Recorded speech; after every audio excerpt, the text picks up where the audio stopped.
Hi, I'm Marty Nemko. This talk describes how to make the most of online dating, getting set up, and participating in ongoing group activities where your Mr. or Ms. Right is likely in attendance. But first, let's get you clear on what you really want. First, you got to decide how long-term a relationship you want, from a quickie to until death do us part. Regarding the quickie, look at your history. Have previous one-shots been a net plus? The thrill outweighing any regrets or unrequited wishes that the quickie had turned to something more long-lasting? Regarding a long-term relationship, have they worked out? Are you better in shorter-term relationships or even solo, at least for now? Now, what sort of person would you be wise to look for? Look at your history again. With what kind of partners have things worked out well? With hotties to look at and hotties in the clinches? With bad boys or bad girls or mainstream folks? With the glamorous or the simple?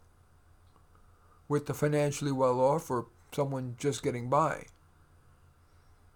Someone artsy or practical? Older or younger? Harder working or more play-centric? How smart? How talkative? How kind? A particular race, gender, sexual orientation, particular level of sex drive? How political, and whether in the left or right direction are they? That often matters more than you might think. Now let's turn to how. You're unlikely to meet Mr. or Ms. Right at a bar or a concert where you can't even hear yourself talk. And your prospects aren't that much better in those random meetings like in the supermarket or like in the movies where two people literally bump into each other, making the woman drop her packages and he helps her pick them up, and it's magic. In such situations, it's mainly about physicality, which can cloud your judgment. Your chances improve if you use one or more of these three methods wisely. Online dating, and I'm going to talk about that first. Getting set up, I'll talk about that. And then pursuing ongoing activities where your Mr. or Ms. Right is likely in attendance. Start with online dating. It's easy to get turned off to online dating because many profiles are deceptive. But online dating is the busy person's matchup method of choice. For example, Match.com has over 40 million members. The following tips can boost your chances of online dating working for you.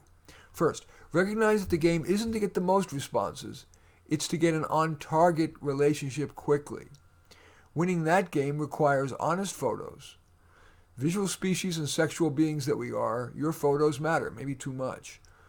Post 3 varied, honest shots of yourself. I recommend a head and shoulders shot, wearing what you would happily wear to work or to a casual restaurant. A full body shot, doing your favorite recreation. Maybe you're wearing bicycling togs, or what you'd wear at the mall, or even in watching TV. And a full body shot of you wearing something that makes you feel sexy. But unless you're looking for a sex-only relationship, be subtle rather than overt. For example, a man might wear a form-revealing shirt but with just one button open, not two. A woman might wear a form-revealing outfit but show no more than a hint of cleavage. You might want to forego using a professional photographer, and not mainly because of the cost, but because it's harder to look natural in front of a stranger than in front of a friend. And the professionals can make the photos look too professional, photoshopped or with one of those telltale photographer backdrops. With today's phones, a friend can take fine pictures of you.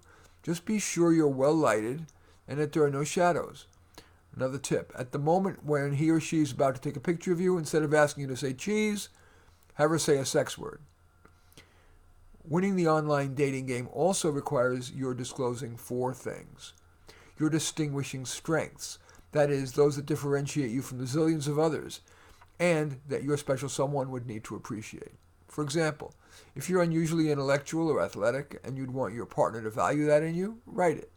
Or maybe that it's that you're unusually likable by most people, or are good at life's practicalities, write that. If you love sex, write that you're passionate. If you're not, even though it's unconventional, you might write something like, "My sex drive won't win any awards."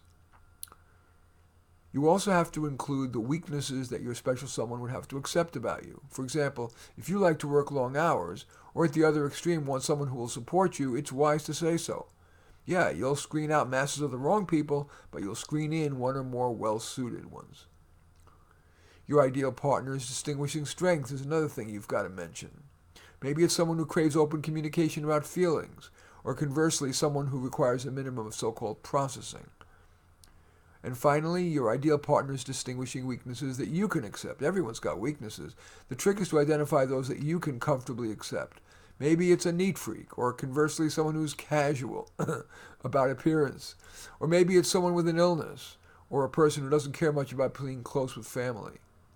With so many profiles out there, you do have to present your differentiating essence fast. Say what's most important and different about you in your screen name and in your first sentence. My headline might be kind workaholic. In describing what you would look for, list the non-negotiables first, then the would-be nices. Don't embed the essentials amid the less important. Don't dilute, distill. In answering the personality questions that many dating sites ask, again, don't answer so as to attract the most people. Answer honestly, and you'll screen out poor fits, leaving a high percentage of those that might actually be right for you. Pick rather than wait to be picked. Yeah, that's going to take some more time, but you're far more likely to find someone right if you do that. As you review people's profiles, consider the factors I've mentioned previously, and while some profiles may be inflated, you can usually screen out those in the first email or text, phone call, or meeting. Here are some early good signs. They respond within 24 hours, 48 max. Sure, that could be a sign of desperation, but more likely it signals that they're considerate, responsible, not an undue procrastinator, and are seriously considering a relationship with you. Another early good sign is that their first email or text is custom, not generic. Another early good sign is that it's intelligent and kind. Another is that it's long enough to demonstrate interest in you, but not so long they're imposing too much on your time at this early stage. It needs to be moderately revealing about themselves, but it's premature for deep disclosure, let alone overt sexuality, unless that's all you're looking for. And finally, the cliche is that opposites attract, but in reality, it's easier to make a relationship work with someone with kindred spirits, kindred values, intellect, and goals. If their first email, their profile, and their picture intrigues you, you might respond with an email that points out a commonality with the person and asking a question, maybe about their work, their family, or their avocation. If the response to that continues to intrigue you, if he or she hasn't yet initiated a phone call or that classic coffee or walking first date, it's probably time for you to do so. A phone call is a low-risk first step. Some people are much better in writing than when speaking. Certainly, the first in-person get-together should be in a public place, such as a cafe. Suggesting a place like that conveys respectful understanding that it's too risky at this point to invite a person home or to another private place. First meetings at a cafe or walking also allows you to exit an uncomfortable meeting within a half hour or so. Now let's turn to getting set up.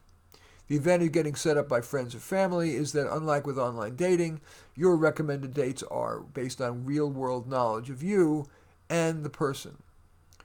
Remembering that may help you overcome whatever embarrassment you may feel in asking to get set up.